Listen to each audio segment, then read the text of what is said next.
யாரும் ஒரு செயலை செய்து முடிவெடுக்க முடியாத சூழ்நிலை இருந்தாலும் இவர்கள் அதை சரியாக செய்து அதற்கான விடையை சொல்லக்கூடியவர்கள் யாருன்னு பார்த்தீங்கன்னா மீனராசி தாங்க. எப்படிப்பட்டதாக இருந்தாலும் அந்த இடத்துல பதிலை கரெக்டாக சொல்லுவாங்க. சரியாக தப்பான்னா யோசிக்க கூட மாட்டாங்க. இது கரெக்டாக நான் சொல்கிறேன், இதுதான் சரியான விடை அப்படிங்கிற அந்த புத்திசாலித்தனத்தோடு செயல்படக்கூடியவர்கள் மீனராசி. அறிவிற்கும் உணர்விற்கும் சமமான நிலையை அவங்க செய்வாங்க. ஏன்னா அறிவு சிந்தனை எந்த அளவுக்கு அவங்க பக்குவமாக இருக்காங்களோ அதே அளவுக்கு உணர்விற்கும் மரியாதை கொடுப்பாங்க. யாருக்காவது ஒரு பிரச்சனை, அடுத்தவங்களுக்கு ஒரு பிரச்சனைனா அதை தாம் பிரச்சனையாக எடுத்துக்கொண்டு செயல்படக்கூடியவர்கள் தாங்க மீனராசி. அது அவங்களுக்கு தானே, நமக்கு என்ன அப்படிங்கிற எண்ணமே இருக்காது. அச்சோ அவங்களுக்கு ஒரு பிரச்சனையா, அதில் நம்ம என்ன பண்ணணுங்கிறதுல தெளிவாக அந்த ஏதாவது ஒரு முயற்சி பண்ணி அவங்களுக்கு சப்போர்ட் பண்ணக்கூடிய ஆட்கள் யாருன்னு பார்த்தீங்கன்னா மீனராசி. இது இவங்க இயல்பான ஒரு செயல் தாங்க. இவங்க இயல்பே அதுதான். பிறர் துன்பத்தை காணக்கூடிய அளவுக்கு அவங்களுக்கு மனதளவில் தைரியம் இருக்காது. ஒருத்தவங்களை கஷ்டப்படுத்துகிறாங்கன்னும் பொழுது அவங்களால அதை தாங்கிக்கவே முடியாது. யாராவனாலும் இருங்கப்பா, ஏன்ப்பா அவங்கள கஷ்டப்படுத்துகிறீங்க அப்படிங்கிற அளவுக்கு இவங்களோட பேசுகிறதும் அதற்கான அவங்கள வெளியே கொண்டுட்டு வர்றதும் பெரிய விஷயமா இருக்குங்க. அதே போல் எல்லா இடத்திலும் அவர்கள் விட்டு கொடுக்கும் தன்மை அவங்களுக்கு மட்டும்தான் ஜாஸ்தி. எல்லா இடத்துலையும் விட்டு கொடுப்பாங்க. அது எதா வேணாலும் இருக்கலாம். அந்த மாதிரியான ஒரு நல்ல குணத்திற்கு சொந்தக்காரர்கள் இவங்க தான். அதே போல் நிறைய கற்பனைகளோடு வாழக்கூடியவர்களும் மீனராசிங்க. நிறைய இமேஜினேஷன் பண்ணிக்குவாங்க. இதை அப்படி பண்ணிடலாம், அதை அப்படி பண்ணிடலாம், அதை செஞ்சிடலாம். எதா இருந்தாலும் எளிமையாக அவங்களுக்குள்ள கற்பனையாக பண்ணிக்குவாங்க. நான் முடிச்சிருவேன்ற எண்ணங்கள் ஏற்பட்டுடும். மனதளவில் யாராவது இவங்க கூட அன்பாவோ பாசமாவோ நெருக்கமாவோ இருந்தாங்கன்னா கடைசி வரைக்கும் அவங்களுக்கு நன்மை செஞ்சுக்கிட்டே இருப்பாங்க. அந்த அளவுக்கு இவங்களோட செயல்பாடுகள் எல்லாம் அப்படி அற்புதமாக இருக்கும். அந்த உறவுக்காக அவங்க ஏங்கிக்கிட்டு இருப்பாங்க. நமக்கு ஒரு நல்லது பண்ணியிருக்காங்க, அப்போ நாம் அவங்களுக்கு நன்றி உணர்வோடு இருக்கணுங்கிற எண்ணத்தோடு செயல்படுவாங்க. ரொம்ப பரிவாக இருப்பாங்க. மனசுக்கு இதமானவர்களாக இருப்பாங்க. தனித்துவம் தன்மை மிக்கவர்களாக இருப்பாங்க. மீனராசினாலே அந்த மாதிரி ஒரு இயல்பு தாங்க அவங்களுக்கு.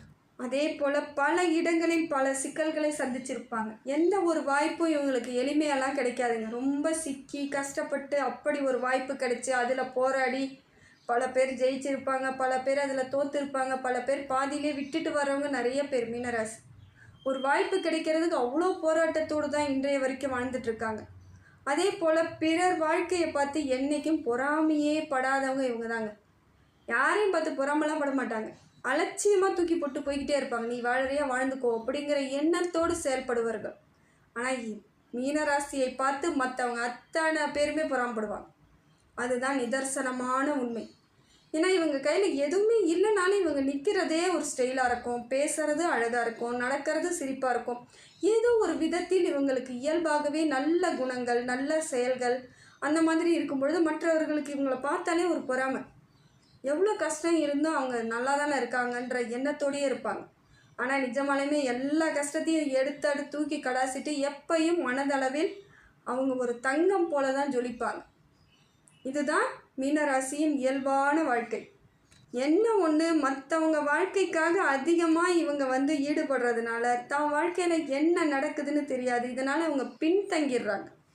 எல்லா இடத்துலையும் பின்னாடியே இருக்கிறாங்க. முன்னாடி மற்றவங்கள போக வச்சுட்டு இவங்க அதே இடத்துல நிற்கிறதுனால தான் பல பிரச்சனைகளை இன்றைய வரைக்கும் சந்திச்சிட்ருக்காங்க. நிறைய இடத்துல மற்றவங்க இவங்கள ரொம்ப தாழ்வாக பேசுவாங்க, ஏளனமாக பேசுவாங்க. ஆனால் எதுக்கும் இவங்க சலிச்சிக்கலனாலும் இதுதான் உண்மை. கஷ்டப்படுவாங்க.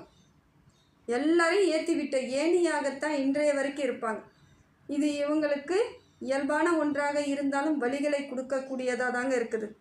அதே ஆன்மீகத்தின் மீது ரொம்ப அலாதி நம்பிக்கை, அலாதி சந்தோஷம். இறைவனை நினைத்தாலே அவங்க மனசு பூரிச்சுக்கும். அது எந்த கடவுளாக வேணாலும் இருக்கலாம். அவங்களுக்கு பிடிச்சது எந்த கடவுளாக நினைச்சாலும் அவங்க மனசளவில் அவ்வளோ சந்தோஷப்படுவாங்க.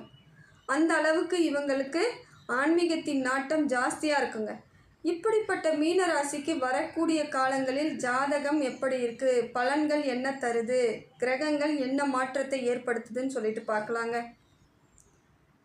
மீனராசிக்கு அதிபதி யாருன்னு பார்த்தீங்கன்னா குரு பகவான். அப்படிப்பட்ட சூழ்நிலை இவங்களுக்கு இருக்கிறது காரணத்தால் தான் ஆன்மீகத்தின் மீது எப்பொழுதும் ஒரு உந்துதல் இருந்துக்கிட்டே இருக்கும். அவங்க மனசு எப்பயும் ஆன்மீகத்தை நாடியே இருக்கிறது காரணம் தான். ஆன்மீக சிந்தனை அதிகமாக இருக்கும். குருவாக ஒரு நெறி வழிகாட்டல். ஆனால் என்ன, மீனத்திற்கு அமைதியாக நிற்பது ரொம்ப பிடிக்கும். ரொம்ப அமைதியாக நிற்பாங்க. நிறைய வழிகாட்டியாக செயல்படுவாங்க. அதே போல் உணர்ச்சிக்கு அதிகமாக அடிமையாவாங்க. யாராவது அழுத்துட்டா இவங்களால தாங்க முடியாது, யாராவது கஷ்டப்பட்டா இவங்களுக்கு தாங்க முடியாது. அது மாதிரி உணர்ச்சி பூர்வமாக செயல்படுபவர்கள் இவங்க தான். இதெல்லாம் குரு இவங்களுக்கு அதிபதின்றதுனால இன்றைய வரைக்கும் அது நடந்துட்டு இருக்கிறது காரணம் தான். இயற்கையாகவே இவங்களோட கடைசி காலம் வரைக்குமே இப்படி தான் இருப்பாங்க. எல்லாருக்கும் அப்படியே பாசத்தை அள்ளி கொடுப்பாங்க, ரொம்ப பணிவாக நடந்துக்குவாங்க, பக்குவமாக இருப்பாங்க. இதெல்லாம் இவங்களுக்கு இயல்பே அதுதான். அதெல்லாம் மாற்றிக்கவும் முடியாது, மாற்றவும் முடியாது. சொல்லி கொடுத்தா கூட மாற மாட்டாங்க. 3 தலையாட்டுவாங்க. நான் அப்படியே நடந்துக்கிறேன், யாருக்கும் எந்த உதவியும் செய்ய மாட்டேன்னு சொல்லிட்டு அடுத்த நிமிஷமே அதை தான் செய்வாங்க. அதெல்லாம் மாற்றிக்கவும் முடியாது, மாற்றவும் முடியாது. இதுதான் தெளிவான ஒரு இவங்களுக்கு மீனராசிக்கு நடக்கக்கூடிய ஒன்றாக இருக்குதுங்க. ரிஷபத்தில் சூரியனும் புதனும் சேர்ந்து அமர்ந்து இவங்களுக்கு நிறைய மாற்றத்தை ஏற்படுத்தி கொடுக்குறாங்க. மீனராசிக்கு தந்தை வழி உறவுகளால் ஒரு நல்ல மாற்றம் இருக்குங்க. தந்தையின் ஆசீர்வாதம் உங்களுக்கு முழுமையாக கிடைக்குது, சந்தோஷம் கிடைக்குது, புகழ் கிடைக்குது, பேச்சாற்றல், திறமை எல்லாம் தெளிவாக இருப்பீங்க. ஏற்கனவே கலைகள் மீது உங்களுக்கு ஆர்வம் அதிகமாக இருந்தாலும் இப்போ இன்னும் ஜாஸ்தியாக இருக்கும். அந்த மாதிரியான ஒரு குணங்கள்லாம் இவங்களுக்கு. புது முயற்சிகள்லாம் பண்ணுவாங்க. எப்பொழுதும் ஒரு எந்த செயல் செய்தாலும் அழகாக இருக்கும். இதுதான் இவங்களுடைய இயல்பு. அதே போல் புதன் பகவான் உங்களுக்கு மாற்றத்தை ஏற்படுத்தி கொடுக்குறாருங்க. அறிவு தெளிவு கிடைக்கும். சிந்தனையெல்லாம் இப்போ தெளிவாக யோசிப்பீங்க. யார் எப்படிங்கிற எண்ணங்கள் ஏற்படும். இருந்தாலும் சில இடங்களில் நீங்கள் விட்டு கொடுத்தாலும் பல இடங்களில் உங்களுக்காக நிற்கக்கூடிய அமைப்பை ஏற்படுத்திக்குவீங்க. சகோதர வழி உறவுகள்லாம் இது நாள் வரைக்கும் ஏதோ சச்சரவாக இருந்தாலும் இப்போ கொஞ்சம் பேச்சுவார்த்தைக்கு போகிறது, பேசுறது, அது மாதிரியான ஒரு நல்லது கெட்டதில் கலந்துக்கிறது, அந்த மாதிரி அமைப்புகள் ஏற்படும். ஏன்னா பல சங்கடங்களை சந்திச்சிருக்கீங்க. மீனராசி கொஞ்சம் நஞ்சம் கிடையாது கஷ்டன்றது. எல்லா இடத்துலையும் ஒதுங்கியெல்லாம் போனவங்க நீங்கள் தான். நிறைய ஃபங்க்ஷன்லாம் வேண்டாம் அப்படின்னு அவாய்ட் பண்ணியிருப்பீங்க. ஆனால் இப்போ எல்லாத்துக்கும் போவீங்க, எல்லாருக்கூடையும் அனுசரிப்பீங்க, எல்லாரும் உங்களுடன் வந்து பழகணும்னு நினைப்பாங்க. ஏன்னா உங்கள் குணங்கள் அப்படி தானே. எல்லாருக்கிட்டையும் எளிமையாக தானே பழகுவீங்க. ஏதோ பிரச்சனைன்னும் பொழுது ஒதுங்கி இருந்த நீங்கள் இப்போ சேர்வதற்கான வாய்ப்புகளை உங்களுக்கு புதன் பகவான் கொடுக்குறாருங்க. எல்லா கட்டத்திலும் நீங்கள் நினைத்தது நடக்கக்கூடிய அமைப்பு தாங்க இருக்குது. ஒரு பிணைப்புடன் செயல்படக்கூடிய அம்சத்தை இப்போ சூரியனும் புதனும் சேர்ந்து உங்கள் வாழ்க்கை மாற்றத்தை ஏற்படுத்தி கொடுக்குதுங்க. இது நேர்மைக்கு சொந்தக்காரர்களான உங்களுக்கு இறைவன் கொடுக்கும் ஒரு பரிசாகவே இருக்குது. புதனும் சூரியனும் சேர்வதால் உங்கள் வாழ்க்கையில் பல மடங்கு மாற்றங்கள் ஏற்படும். மிதுனத்தில் குரு பகவான் இருப்பதும் நல்ல ஒரு மாற்றங்க. மிதுனத்திலிருந்து உங்கள் ராசிநாதன் உங்களை பார்ப்பது தொழில் வளர்ச்சி, பொருளாதார மாற்றம், செல்வ செழிப்பு, வளர்ச்சி, அங்கீகாரம் எல்லாமே கிடைக்கும். முடிந்த வரைக்கும் நீங்கள் வாழும் வாழ்க்கைக்கு அர்த்தத்தை இப்போதுலேருந்து நீங்கள் தேடிக்கிட்டே இருக்கலாம். சரியான அமைப்பு ஏற்படும். ஏன்னா இது நாள் வரைக்கும் நிறைய கஷ்டம் இருக்கலாம். சிலர் வந்து ஓரளவுக்கு சுமாரான வாழ்க்கையும் வாழ்ந்துருக்கிறீங்க. ஏன்னா மீனராசியில் அத்தனை பேருமே கஷ்டப்பட்டவங்க கிடையாது. பெரும்பாலானோர் ஓரளவுக்கு அவங்களோட வாழ்க்கையை திறம்பட வாழ்ந்துட்டாங்க. ஒரு சிலர் பெரும்பாலான இடங்களில் பெரிய அவதியே பட்டுட்டாங்க. அதனால் இப்போ ஒரு மாற்றம் எல்லாருக்குமே இருக்குது. எல்லா மீனராசிக்குமே ஒரு மாறுதலான காலம் தாங்க. என்னங்க ஜென்ம சனியில் இருக்கிற நான் இப்போ வந்து இப்படி சொல்கிறீங்களேலாம் கேட்காதீங்க. எல்லாமே மாறிடுங்க. ஜென்ம சனிங்கிறது நாம் வந்து உங்களுக்கு குரு வீடு வந்து சனி பகவான் இருக்கும் பொழுது பெரிய பிரச்சனைகள் வராது, நல்லதே நடக்கும். உங்களுக்கு ஓரளவுக்கான மாற்றங்கள் ஏற்படும். என்ன, உடல் ரீதியான பிரச்சனைகளை மட்டும் உடனடியாக பார்க்கணும். தேக ஆரோக்கியத்தை மட்டும் பார்த்துக்கணும். ஏன்னா ஜென்ம குருவாக ஏதாவது குருவே வந்து உங்களுக்கு ஜென்ம குருவாக இருந்தாலும் ஜென்ம சனியாக இருந்தாலுமே கூட அந்த டைமில் என்ன பண்ணணும்னா நீங்கள் உடலை தான் பார்க்கணும். உடல் ஆரோக்கியத்தை தான் நீங்கள் பார்க்கணும். தேக ஆரோக்கியம் உங்களுக்கு சிறப்பானதாக இருக்கும். வேறு வழியே கிடையாது. அதனால் முடிந்த வரைக்கும் நீங்கள் தெளிவாக முடிவு பண்ணுங்கள்.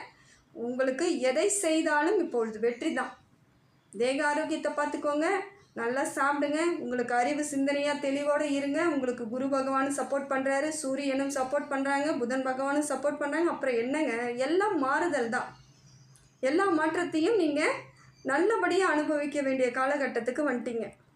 கடகத்தில் இருந்து செவ்வாய் பகவான் உங்கள் ராசியை பார்க்குறாருங்க. இது எப்படி இருக்குதுன்னு பார்த்தீங்கன்னா, நீச்சகதியில் இருக்கிறதுனால எப்பயும் ஒரு ஆக்ரோஷமாக இருக்க மாதிரி இருக்கும். ஏன்னா நீங்கள் ரொம்ப அமைதியான ஆட்கள் தான். இருந்தாலும் சில சமயம் டக்குன்னு கோவம் வரும், எரிச்சலாக இருக்கும், விரக்தியாக இருக்க மாதிரியான அமைப்பை உங்களுக்கு செவ்வாய் பகவான் தான் கொடுக்குறாரு. டென்ஷனே ஆகாதீங்க. நீங்கள் முடிஞ்ச வரைக்கும் டென்ஷன் ஆக மாட்டீங்க. ஆனால் கோபம் வராது, வந்தால் அதிகமாக இருக்குன்றா போல் உங்களோட நேரம் அப்படி இருக்குது. வராமல் இருந்தாலும் திருப்பி வந்தாலும் ரொம்ப கோபம் வரும். கோபத்துக்கு உச்சபட்ச கோபம்லாம் இந்த அளவுலாம் கிடையாது, அந்த அளவுக்கு கோபமும் வரும். கொஞ்சம் முடிந்த வரைக்கும் கோபத்தை குறைச்சிக்கோங்க. உடல் தேக ஆரோக்கியத்தை நீங்கள் ரொம்ப பார்த்துக்கணும். செவ்வாய் நீச்சகந்தியில் இருக்கும் பொழுது உடல் உஷ்ணத்தால் பல பிரச்சனைகள் வரும். நரம்பு சம்பந்தப்பட்ட பிரச்சனைகள் வரும். வண்டி வாகனத்தில் செல்லும் பொழுது ரொம்ப ஜாக்கிரதையாக இருக்கணுங்க. வேறு வழியே கிடையாது. எப்படியோ ஒரு விதத்தில் உங்களுக்கு ஏதாவது சின்ன பிரச்சனைகளை உங்களுக்கு செவ்வாய் பகவான் கொடுத்துட்ருப்பார். அது மனதளவில் உங்களுக்கு சங்கடங்களை ஏற்படுத்தும். அதே போல் எந்த முயற்சி செய்தாலும் முழுமையாக செய்யுங்க. வேறு வழி இல்லை. பாதியிலேயே காரிய தடை ஏற்படுவதற்கும் செவ்வாய் பகவான் அந்த மாதிரியான அமைப்பில் இருக்கார். அது கொஞ்சம் காலகட்டம் தான் அப்படி. அந்த முற்பகுதி மட்டும்தான் உங்களுக்கு கொஞ்சம் இந்த மாதிரி இருக்குது. கொஞ்சம் காலம் போயிடுச்சுன்னா அந்த பிரச்சனையெல்லாம் சரியாயிடும். இருந்தாலும் இந்த ஆரம்ப காலகட்டத்தை கொஞ்சம் கவனமாக நீங்கள் கையாளுறது நல்லது. மீனத்தில் சனி பகவானும் சுக்கிரனும் சேர்ந்து இருக்காங்க. உங்கள் ராசிக்குள்ளேயே இருக்காங்க. இது என்னங்க எனக்கு இப்படி ஒரு சங்கடமான சூழ்நிலை அப்படிலாம் எதிர்பார்க்குறீங்களா? அதெல்லாம் ஒன்றுமே கிடையாது. சுக்கிரனோடு சேர்ந்து இருப்பது உங்களுக்கு பலம் தாங்க. பொருளாதார ரீதியாக எவ்வளோ இழப்புகளை இதனால் வரைக்கும் சந்திச்சு இருந்த நீங்கள் இப்போ அதற்கான மாற்றம் ஏற்பட்டிருக்கும். சம்பள உயர்வு ஏற்படும். நான் என்ன வந்தாலும் செலவாயிட்டே இருக்குங்க அப்படின்னுவீங்க. அது கொஞ்ச காலம் உங்களுக்கு அப்படித்தாங்க இருக்குது. காரணம் என்னென்னா, பல மடங்கு செலவுகளை இதனால் வரைக்கும் செஞ்ச நீங்கள் இப்போ வரும்பொழுது அதற்கான கடன்களை அடைப்பது, உங்களுக்கான வேலைகளை செய்து கொள்வது, இதனால் வரைக்கும் பிளான் போட்டு வச்சுருப்பீங்க இதெல்லாம் வாங்கணும்னு, அதெல்லாம் செய்யும் பொழுது பணம் கொஞ்சம் செலவாக தான் செஞ்சிட்ருக்கு. இருந்தாலும் உங்களுக்கான நிறைவான வாழ்க்கை வாழ்வதற்கான காலகட்டத்தை சனி பகவான் கொடுத்துட்டு தான் இருக்கார். கடன் மட்டும் வாங்காதீங்க. கடன் வாங்கினீங்கன்னா இப்போதைக்கு கொஞ்சம் நாளைக்கு அடையிறதுக்கான வாய்ப்புகளே கிடையாதுங்க. கடன் சுமை ஏற்றிக்காமல் இருக்கிறதுக்கு முயற்சி பண்ணுங்கள். முடிந்த வரைக்கும் கடனை அடைக்க முயற்சி பண்ணுங்கள். இல்லையா அதை அப்படியே கண்டினியூ பண்ணிக்கிட்டே போயிட்டுருக்கு. அதற்கான வட்டியை கட்டுறது, இல்லை மாற்றி விடுறது, கடனை இந்த இடத்துல இருந்து இந்த இடத்துல மாற்றி விடுறது, அந்த மாதிரியான அமைப்புகளை மட்டும் ஏற்படுத்துங்க. மேற்கொண்டு கடன் வாங்கும் பொழுது உங்களுக்கு கடன் இப்போதைக்கு தீர்றதுக்கான வாய்ப்புகள் இருக்காது. கடன் சுமை ஏறிக்கிட்டே இருக்கும். வருடக்கணக்கு ஆகுங்க அது சரியாகிறதுக்கு. அதுக்குள்ளே உங்களுக்கு மனபாரம் ஆகிடும், மன சங்கடம் ஏற்படும், தாழ்வு மனப்பான்மை வந்துடும். ஏன்னா மீனராசிக்காரர்கள் ரொம்ப மனசளவில் ரொம்ப சாஃப்ட்காரர், ரொம்ப இலகிய மனசு. அப்படி இருக்கும் பொழுது நீங்கள் டக்குன்னு அந்த ஒரு இந்த மாதிரியான விஷயங்களை தாங்கி கொள்ள முடியாமல் பல இடங்களில் தவிச்சிருவீங்க. அதனால தான் முடிந்த வரைக்கும் கடன் வாங்காதீங்க. ஆலோசனை பண்ணுங்கள், கணக்கு போடுங்க. எதுவாக இருந்தாலும் இப்பொழுது இருக்கக்கூடிய காலகட்டத்திற்கு இருக்கக்கூடியதை வைத்து செலவு பண்ணுங்கள். புது முயற்சிகளை ஓரளவுக்கு தவிர்ப்பது நல்லது. இல்லைங்க நான் பண்ண வேண்டிய இடத்துல இருக்கேன்னா அது உங்கள் கையில் இருக்கிற பணத்தை வச்சு செய்யறதுக்கு முயற்சி பண்ணுங்கள். உங்களுக்கு மாற்றம் இருக்குதுங்க. எந்த விதத்திலும் கவலை கிடையாது. கவலை இல்லாத ஒரு வாழ்க்கையை உங்களுக்கு இறைவன் கொடுத்துட்ருக்காரு. ஆனால் கொஞ்சம் இந்த மாதிரி சின்ன சின்ன பிரச்சனைகள் வரும்பொழுது மனோதைரியத்தோடு நீங்கள் பாடுபட்டீங்கன்னா உங்களுக்கான வாழ்க்கை மாறிடும். சுக்கிர பகவான் உங்களுக்கு அம்சமான இதுதாங்க, தப்பு கிடையாது. உங்கள் ராசிக்குள்ளேயே இருந்து பொருளாதார ரீதியாக பல சங்கடங்களை தீர்க்கிறார்.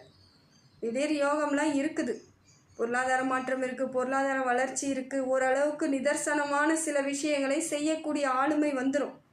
திருப்திகரமான ஒரு செயல்களை செய்யலாம்.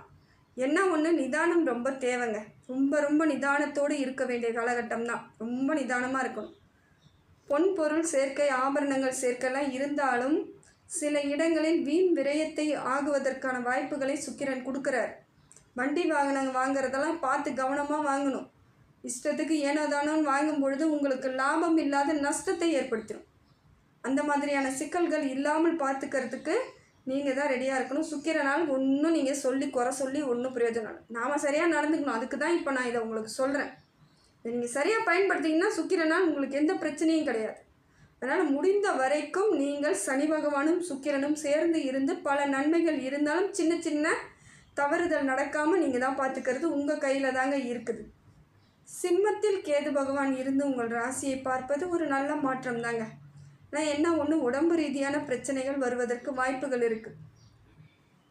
பகைவர்கள் உருவாவதற்கும் வாய்ப்புகள் இருக்குது. ஏதோ ஒரு விதத்தில் போட்டி, பொறாமை, பிரச்சனை அதை கொடுத்துருவாங்க. கடன் சுமை ஏறுவதற்கான வாய்ப்பும் இருக்குது கேது பகவானால். இதுக்கு என்ன பண்ணணுன்னா ஒன்றும் வேணாங்க, விநாயகர் வழிபாடை தொடர்ந்து பண்ணுங்கள். விநாயகருக்கு அருகம்புல் மாலை சாத்த முடிஞ்சால் சாத்துங்க. இல்லையா 11 தேங்காய் கட்டி தேங்காய் மாலை போடுங்க. 11 தேங்காய் மாலை கட்டி போட்டிங்கன்னா இன்னும் ரொம்ப விசேஷம். இல்லைங்க அப்படின்னா திங்கக்கிழமை ஒரு சூர தேங்காய் உடைச்சிட்டு வாங்க. உங்களுக்கு நிச்சயமாக மாறுதல் ஏற்படும். பல பிரச்சனைகள்லேருந்து வெளியே வந்துடலாம். ஏன்னா நோய் வர்றதும் சங்கடம், பகைவர் ஏற்பட்டாலும் உங்களுக்கு தொல்லை தான். ஏதோ ஒரு விதத்தில் உங்களுக்கு மனசை போட்டு கஷ்டப்படுத்திகிட்டே இருக்கும்.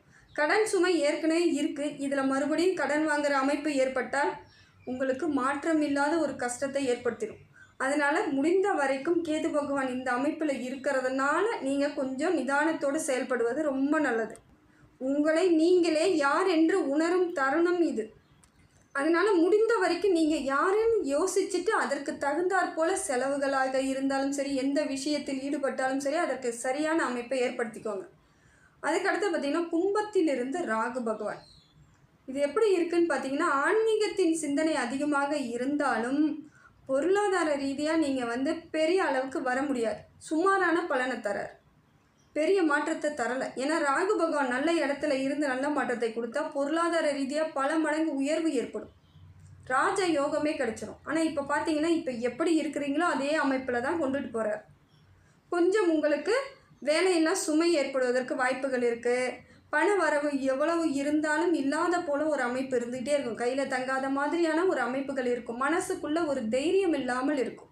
அதுக்கெல்லாம் இடம் கொடுக்காதீங்க. கொஞ்சம் காலகட்டம், இவ்வளோ தூரம் கடந்து வந்திருக்கிறீங்க. அப்படி இருக்கும் பொழுது மீண்டு வருவதற்கு இன்னும் கொஞ்சம் காலம்தான். எல்லாமே சரியாயிடும்ன்ற நம்பிக்கையோடு செயல்படுங்க. ராகுவால் உங்களுக்கு இந்த சின்ன சின்ன பிரச்சனைகள் இருந்தாலும் நிறைய கோவில்களுக்கு போங்க, மன சங்கடங்களை தீர்த்துக்கோங்க. அதே போல் துர்க்கை கோவிலில் ராகு காலத்தில் வெள்ளிக்கிழமை செவ்வாய்க்கிழமை தீபம் ஏற்றி வச்சுடுவாங்க. பெரிய பிரச்சனையே கிடையாதுங்க.